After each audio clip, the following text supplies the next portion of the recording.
ఆత్మపూర్ణులగుట ఆత్మపూర్ణులగుట అనే మాటకి ఓ దైవజనుడు చక్కని ఉదాహరణ చెప్పాడు పెద్ద ఆయన. అల్లే అద్భుతమైన ఎగ్జాంపుల్. ఓ రోజు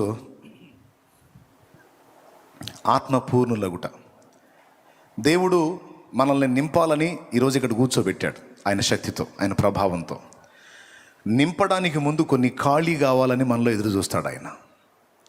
మనం ఏం చేస్తామంటే ఎక్కడ సరికా ఎక్కడదక్కడే కలిగి ఉండి శుద్ధీకరణ జరగాల్సిన వాటన్నిటినీ జరగనీయకుండా నింపు ప్రభువా నింపు ప్రభువా అని రోజు అలవాటుగా పొద్దున్నే ఒక ప్రార్థన చేస్తాం. నీ పరిశుద్ధాత్మ నింపు ప్రభువా, నీకు స్తోత్రమని అన్ని అంశాలతో పాటు అదొక అంశంగా చేసి లేచి వెళ్ళిపోతాం. ఈ గ్లాసులో మీకు ఏం కనపడుతుంది? సరిగ్గా చెప్పండి. ఎంతవరకు ఉన్నాయి నీళ్ళు? దాదాపు ఇది 5 భాగాలు అయితే 4 భాగాలు నీళ్ళే ఉన్నాయి, లేదా 4 భాగాలు అయితే 3 భాగాలు ఉన్నాయి, ఒక భాగం ఖాళీ ఉంది. అవునా? ఇట్లాగా మనం ఆల్రెడీ సరుకుని, రకరకాల సరుకుని నింపేసుకొని, మరీ కొంతమంది అయితే కాసిన నీళ్ళు పోయినాయన గ్లాసులో పోసి. Thank you.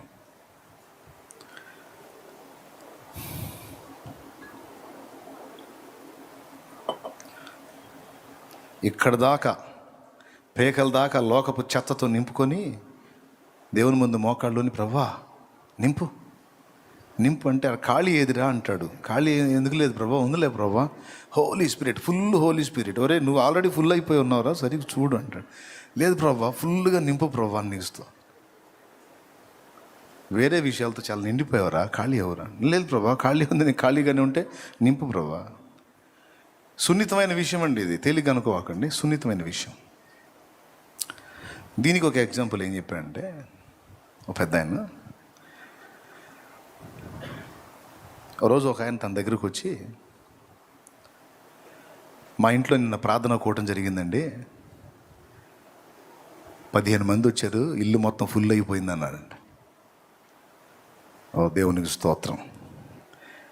మరుసటి వారు మళ్ళా కలిసి, నిన్న మా ఇంట్లో ప్రార్థన జరిగిందండి, 25 మంది వచ్చారు, ఇల్లు ఫుల్ అయిపోయింది అన్నాడంట. మీకేమైనా అర్థమైందా? ఇప్పుడు 15 మంది వచ్చారు అన్నప్పుడు ఇల్లు ఫుల్ అయింది అన్నాడు. మళ్ళీ 25 మంది ఎట్టబట్టారు? సరుదులే. 3వ వారం కలిసి, నిన్న మా ఇంట్లో 35 మంది వచ్చారండి, ఇల్లు ఫుల్ అయిపోయింది, భలే ప్రార్థన జరిగిందన్న. ఏందిరా 15, 25, 35 అని మీ ఇల్లు ఏమైనా రబ్బర్లాగా సాగుతుందా? ఏంది మీ ఇల్లు ఏమైనా రబ్బర్లాగా సాగిపోతా ఉందా ఏంది మనుషులు వచ్చే కొద్దీ అని అడిగితే, దాందే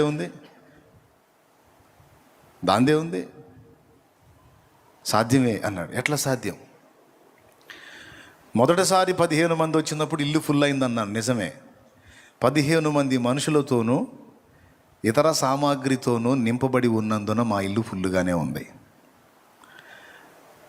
మరుసటి వారం 25 మంది వచ్చినప్పుడు ఇంట్లో ఉన్నటువంటి మంచాలు, పరుపులు, వస్త్రాల మూటలు, కొంతమంది మూలలో బేరుస్తూ ఉంటారు సరుకు, ఎక్కడెక్కడ చెత్తంతా ఒక పక్కన కుప్పేస్తూ ఉంటారు ఇళ్లల్లో. ఒళ్ళు బరువు స్త్రీలు, మిమ్మల్ని కాదులే, శుభ్రం చేసుకోరు, పేరుస్తూ ఉంటారు అన్నమాట ఏడు సరుకాడ. ఇట్లాంటివన్నీ బయటేసేసాం. అప్పుడు లోపల పెద్ద గదంతా ఖాళీ అయిపోయి 25 మంది పట్టారు. ఇప్పుడు ఇందులో జనం ఉన్నారు, బయట సరుకు ఉంది, ఇల్లు ఫుల్ అయిందా లేదా? ఫస్ట్ 15 మందే ఉన్నారు, ఎక్కడ సామాను అక్కడే ఉంది, ఫుల్ అయిందా లేదా? దేవునికి మహిమ. ఇక 3వ రోజు 3వ వారం ఆ గదిలో తీసాం, ముందే తీసాం కదా 25 మందికి, ఈ పంచలో కూడా తీసి ఓపెన్ మెల్లాలో పెట్టాం. ఆ మిగిలిన ఆ కొద్ది ఆ గ్యాప్లో మిగిలిన వాళ్ళు పట్టారు. ఇప్పుడు ఇల్లు మొత్తం వ్యక్తులతో నిండిపోయారు, సామాగ్రి మొత్తం బయటికి వెళ్ళిపోయింది. ఇప్పుడు ఇల్లు ఫుల్ అయిందా లేదా? ఇది మన లోపల ఖాళీ కావాల్సినవి కొన్ని ఉన్నాయి. ఎవరికి వాళ్ళకి తెలిసిద్ది. నేను ఇంకా ఏమేం ఖాళీ చేసుకోవాలి, ఎక్కడ నేను ఇంకా తరుగు ఉన్నాను, ఇంకా ఏమి ఉండకూడనివి నాలో ఉన్నాయి, అవన్నీ ముందు తొలగిస్తే నేను చెప్తున్నా, నువ్వు ఎంత ఖాళీ అయితే అంత నింపబడతావు.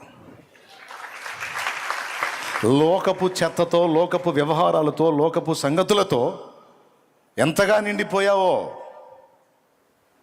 వాటన్నిటిలో నుంచి ఎంత ఖాళీ అయితే దేవుని ఆత్మశక్తితో అంతగా నింపబడతావు.